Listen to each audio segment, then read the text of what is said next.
Well, joining us now is Ambassador Terry Miller, Heritage Foundation Center for International Trade and Economics Director, also former U.S. Ambassador to the United Nations. Ambassadors, we just heard from Colonel McShane, and he talked to some of those protesters. The fear is very real. They can feel the noose tightening from Beijing.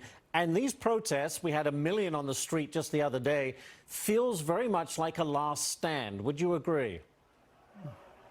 I do agree. This is a very dangerous time for the people of Hong Kong and also for China because people in both Hong Kong and China have a lot to lose.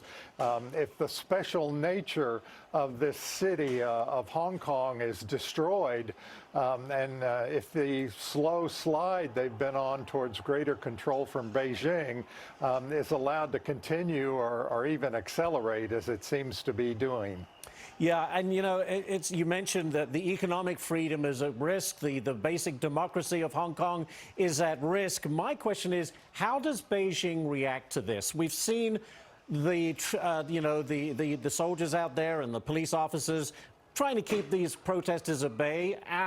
But at what point does this start to really become a very, very dangerous confrontation?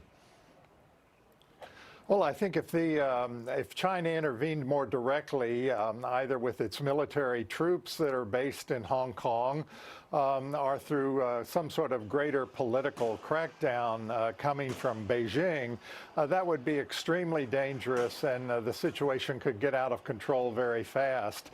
This is a real test for the political leadership of Hong Kong, for Chief Executive Carrie Lam. There's no need to rush forward with this law the way they have done. This is a time to slow down the process, let all sides be heard in Hong Kong, and see if we can't make, if they can't make the limited amount of democracy that's enjoyed there in Hong Kong function effectively. Right now, they're failing to do that. Well, is that because of the pressure being put on them by Beijing? They don't really have an option. Well, there's a lot of pressure from Beijing, but they do have options.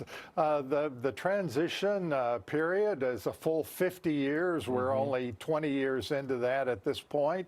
And Hong Kong, there are enormous benefits to mainland China for maintaining Hong Kong as a window to the world, a gateway for the world to China and for China out to the world. And if Hong Kong becomes just another Chinese city without the historic respect for the rule of law, the basic honest financial practices that are enjoyed there, a lot's going to be lost. There's just no point in businesses continuing to locate or headquarter in Hong Kong if it's just another Chinese city.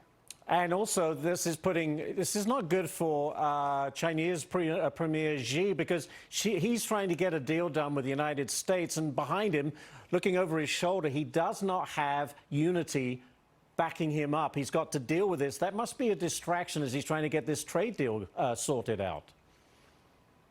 I'm sure this is a terrible distraction. Last thing President Xi must want at this point is to have Hong Kong on the news with rioters in the streets and the government with tear gas and responding with rubber bullets.